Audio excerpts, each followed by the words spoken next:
கொண்ட மலர்கள் மலர்ந்தது எனக்கு மதுரசம் அருந்தட்டுமா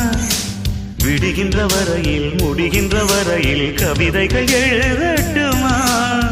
முத்தம் என்ற கடலில் முத்து குளிப்போமா அழகு அழகு ஓ நீ நடந்தால் நடையழகு அழகு நெருங்கி வரும் இடையழகு அழகு வேலெறியும் விழியழகு